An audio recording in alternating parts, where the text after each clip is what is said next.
The Denver Broncos and inventing new ways to lose NFL games and ruin my Sundays. What's going on, guys? Frankie here, FrankiesFilm. Let's talk Broncos. And what's up? We're here for Gold Star, regular season week 2 against the Washington Commanders. This week we've got Marvin Mims and Nik Bonitto that we're going to be taking a look at. But yeah, what else is there to really say about that game? 35-33 loss. One of the more exciting Broncos games I think we've actually gotten in recent years. I'm excited about the direction this team is going. Sean Payton, I think, you're seeing it. You're seeing the changes on the offense. I mean, this was one of the most productive days of offensive Broncos football that we've had in years, and there was still room for improvement. As far as the defense goes, Vance probably has some things to clean up. I think we're all kind of seeing that regression take place in live action. We're going from the defensive geniuses of Vic Fangio and Ejiro Evero to maybe a bit more middle of the pack defensive coordinator, maybe a little bit worse in Vance Joseph. But that's where we're at this week. Let's take a look into some of the film. Thanks for tuning in. First Broncos offensive play I'm going to be highlighting for you guys comes on the Broncos' first possession, facing a 1st and 10.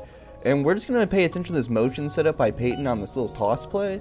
You're going to see it a few times throughout the game. Mims just kind of comes across the formation in these condensed sets. And you can kind of see how it shifts over number 57 and 52, the Commanders linebackers.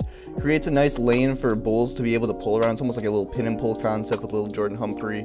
And then Javonte Williams is able to kind of gash through the lane. You see Deron Payne almost pinball Quinn Miners into Javonte Williams. But offensive line in general does a pretty nice job. Lloyd Cushenberry does a nice job getting upfield, and Broncos first down. Later on that very same drive, and we've got Denver coming out in the same personnel grouping but a slightly different look, and Denver's going to hit him again with this motion, except this time they're actually going to hand the ball to Marvin Mims, and you see the confusion this creates for the Commanders defense. All but only 3 defenders have any idea that Marvin Mims even has the ball right now. Creates a ton of open space for him. He only has to beat one man, and if he's able to beat that guy, I think it's just a walk-in touchdown. Sadly, he's unable to, though, but again, just incredible design by Payton, and he's just toying with defenses already. Next play, Broncos' first big play of the day, and it'll be on 1st and 10, leading 7-3. We've got Brandon Johnson running another one of these great outs we saw him doing last week, and then we've got Marvin Mims running the post up top. You see the play action gets the safety number 22 to completely bite down, and I mean, it's just a foot race with Marvin Mims across the field. Absolutely gorgeous deep ball from Russ. We love to see it. This is how we get him set up in his best format. You just run some heavy play action. Guys like Troutman, Manhertz, and Javonte do an incredible job holding up in pass protection. And yeah, you just let him get set up on that base and throw it as long as he can. Marvin Mims with some great ball tracking and a touchdown. Broncos facing 3rd and 4, leading 14-3 for what feels like the first time in a decade. And we've got Marvin Mims just straight up beating Emmanuel Forbes on a fade route. And then we've got Russell Wilson, delivering against single high to the sideline. And, that's what he's going to be able to do. But really, you can't put on a better ball than he does here. Marvin Mims doesn't have to break stride whatsoever. You get a great view of it from the tight. Just vintage throw here from Russell Wilson.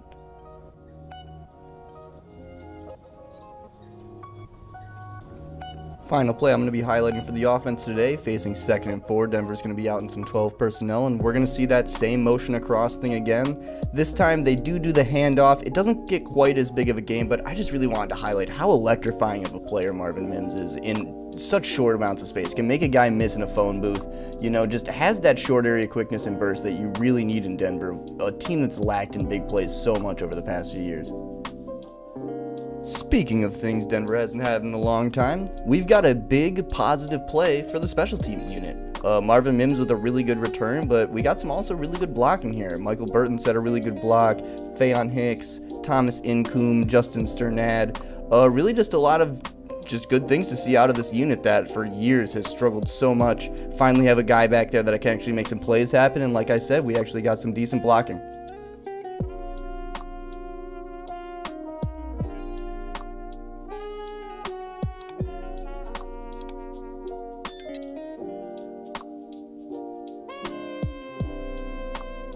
First play on the defensive side of the ball and first play for Nik Bonitto. We've got the Commanders facing a 1st and 10. Denver comes out in their penny front, which is 5 down linemen, 1 linebacker behind it, and 5 DBs. And we just see Nik Bonitto get an instant win against the left tackle. Shows off that incredible speed and some great bend.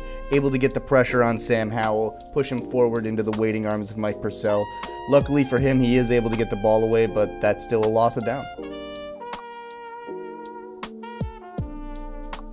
Later on that same drive, we got the Commanders facing another 1st and 10. Denver still in their penny front playing some man behind it, and if you thought the last win from Nik Bonitto was fast, wait until you see this one. Pulls out the Von Miller signature ghost move. Basically, he's going to flash the long arm before just, kind of dipping out his shoulder, pulling it away from the guard, baiting his hand, and then beating him under the side, showing off that incredible bend again, and just that elite speed to be able to turn the corner.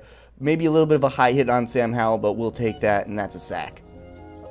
The very next play after the sack sees the Commanders facing 2nd and 18 with the Broncos coming out in some nickel. They're playing some cover 3 behind it, and this time we see Nik Bonitto just kind of doing something we didn't see too much last year, playing with a bit more of a pass rush plan. Last 2 plays, we saw him able to win on that outside shoulder, really using that elite speed to be able to get around the edge. Well, here he kind of flips the script on the guy, throws a bit of a counter punch, and wins with an inside move. Even though it's quick game and he's not able to get home, still counts as a pressure, and we love to see it out of the young pass rusher. Next one, Denver leading 21-3, Commanders facing a 2nd and 11. Denver's back in their nickel set with Alex Singleton coming on a little bit of an inside linebacker blitz. But once again, we just have Nik Bonitto instantly winning off that, this time off the right side. Does a little bit of a two-handed cross chop, gets the hands of the offensive tackle out of his way, and then once again, it's a short corner. He's got to work on, he's hitting a little bit high, whether it's in the run game, in the pass game, he's hitting high.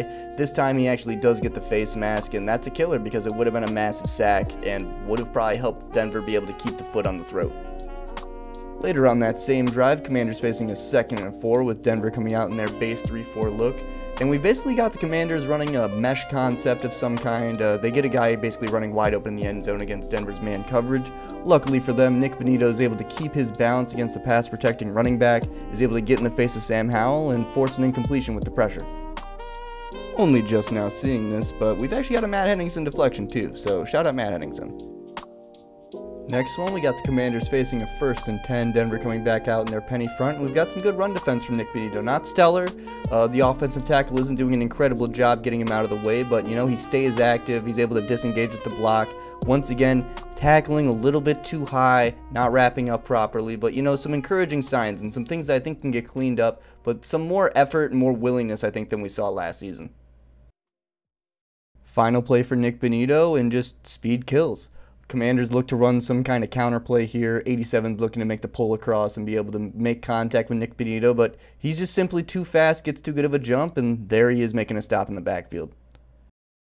And there it is, guys.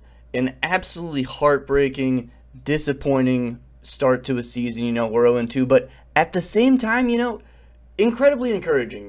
This is the direction the team is trying to move into. They want to be an offensive identity for their football team, and I think through 2 weeks, we're seeing that. Maybe a bit more aggression on defense than we'd like. 2 losses right away to start the season against, I'd say, 2 of the easier opponents on their schedule. Never the way you want to go, but there is hope, my friends, in Denver. So until next time, thank you guys for tuning in. Make sure you're subscribing, liking, watching everything over here on the Let's Talk Broncos Network. We appreciate you guys so much. And until next time, I'm FrankiesFilm. Have a great week.